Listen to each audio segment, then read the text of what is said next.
ये वीडियो होने वाली है विंडोज़ 11 के बारे में। विंडोज़ 11 लॉन्च हो चुकी है, लेकिन क्या विंडोज़ 11 पर ट्रांसफ़र होना चाहिए? क्योंकि विंडोज़ 11 के कुछ डिसएडवांटेजेस भी हैं जो आपको इस वीडियो में पता चलने वाले हैं। विंडोज़ 11 ने अपने स्पेशल फीचर्स से दुनिया को जीत लिया है। विंडोज़ 11 नए ब्राइट फीचर्स और बहुत से नए चेंजेस के साथ आई है, और इसी वजह से बहुत से लोग विंडोज़ 11 पर शिफ्ट भी हो रहे हैं। हमें पता है कि विंडोज़ 11 में न्यू फीचर्स आए हैं, बहुत चेंजेस हुए हैं, लेकिन जैसा हमने वंडर ऑफ साइंस में सीखा है कि हर सिक्के के दो पहलू होते हैं, इसी तरह विंडोज़ 11 के भी कुछ डिसएडवांटेजेस हैं। कुछ डिसएडवांटेज जो कि आपको विंडोज़ 11 पर शिफ्ट होने से फेस करने पड़ सकते हैं। अगर आप विंडोज़ 11 पर शिफ्ट होने की सोच रहे हैं तो रुकिए, और अगर आप शिफ्ट हो चुके हैं तो फिर प्रॉब्लम्स तो आपने कुछ फेस ही कर ली होगी। वैसे जो लोग विंडोज़ 11 को यूज़ कर चुके हैं उन्हीं के फीडबैक को ध्यान में रखते हुए हमने आपके लिए विंडोज़ 11 के डिसएडवांटेज का पता लगाया है। So hello and welcome to this channel. मैं हूं Manshu and this is mister open techs. First, आज गूगल के वर्ल्ड में जहां सर्च करने में 1 सेकंड भी वेट नहीं करना पड़ता, एक सर्च करने पर 10,000 ऑप्शन आ जाते हैं, वहां अगर एक क्लिक करने पर मुझे 5 सेकंड तक वेट करना पड़े तो वो अनसेटिस्फाइड होगा। विंडोज़ 11 के कुछ यूज़र्स के लिए सबसे ज़्यादा फ्रस्ट्रेटिंग है विंडोज़ 11 की सिस्टम यूआई में बग।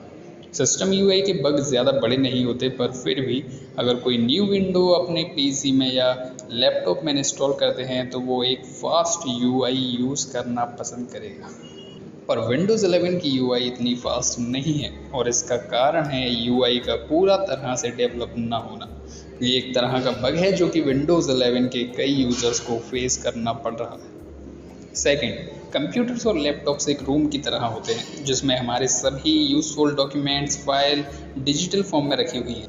क्योंकि ये रूम एक ही है, इसीलिए मैं अपनी सभी चीज़ों को इसमें रखता हूँ, और इस रूम में इतने सारे डॉक्यूमेंट्स और फाइल हो जाते हैं कि किसी एक चीज़ को ढूंढने के लिए मैं टास्क बार के सर्च का यूज़ करता हूँ। पर क्या हो अगर वो सर्च भी काम न करे? विंडोज़ 11 यूज़ करने में ये एक प्रॉब्लम बन गई है, क्योंकि कई यूज़र को ये प्रॉब्लम फेस करनी पड़ रही है, और इस प्रॉब्लम में टास्क बार के सर्च ऑप्शन पर क्लिक करने पर सर्च ऑप्शन ओपन ही नहीं होता, या फिर जब सर्च के ऑप्शन पर माउस ले जाते हैं तो रीसेंट सर्च शो ही नहीं होते हैं। ये प्रॉब्लम यूआई को बल्कि बना देती है, जिससे इस विंडो को यूज़ करना थोड़ा डिफ़िकल्ट हो जाता है। थर्ड, सेटिंग्स में मुझे कभी ना कभी कुछ काम पड़ ही जाता है, और कंट्रोल पैनल के अंदर कोई स्पेसिफिक सेटिंग ढूंढना बिल्कुल भी इजी नहीं है। और इसे सिंपल बनाने की जगह माइक्रोसॉफ्ट ने विंडोज़ 11 में 2 कंट्रोल पैनल दे दिए हैं। हाँ, 2 अलग अलग कंट्रोल पैनल।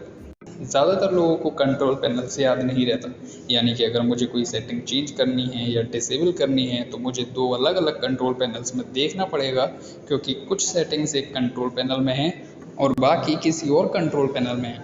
यूआई को सिंपल बनाने की जगह माइक्रोसॉफ्ट ने उसे और ज़्यादा कॉम्प्लिकेटेड कर दिया।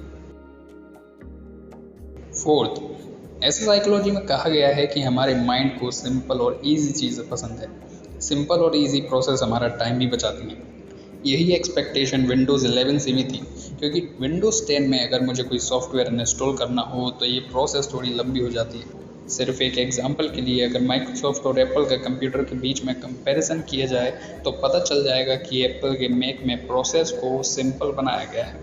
जैसे कि मुझे मैक में अगर किसी सॉफ्टवेयर को इंस्टॉल करना हो तो वो मोबाइल की तरह बिल्कुल सिंपल है, पर माइक्रोसॉफ्ट की विंडोज़ 11 में आज भी सॉफ्टवेयर इंस्टॉल करने की प्रोसेस सेम है जो विंडोज़ 10 में थी।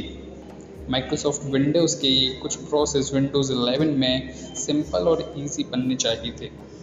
फिफ्थ, कंप्यूटर या लैपटॉप्स का बहुत ज़रूरी काम हो और डिवाइस को जैसे ही ऑन करते हैं सामने आता है अपडेटिंग।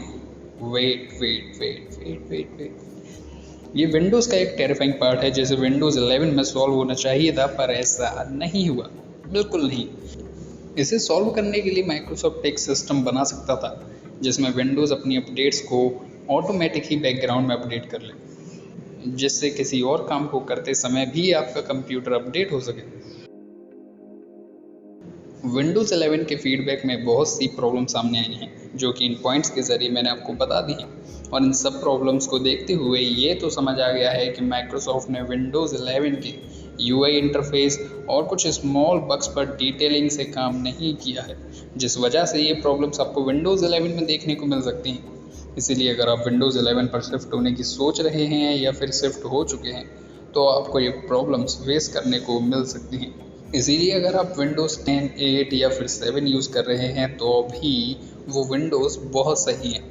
एक बार विंडोज़ 11 के सभी बग्स फिक्स हो जाएं उसके बाद आप विंडोज़ 11 पर शिफ्ट हो सकते हैं। वो आपके लिए ज़्यादा इजी रहेगा और ज़्यादा रिलायबल रहेगा। और अगर अभी आप विंडोज़ 11 पर शिफ्ट होते हैं तो ये प्रॉब्लम्स आपको देखने को मिल सकती हैं। विंडोज़ 11 के सभी इश्यूज़ को पता करने के बाद अगर आपको ये वीडियो पसंद आई है तो वीडियो पर लाइक और कमेंट करें और चैनल को तो सब्सक्राइब कर ही लेना।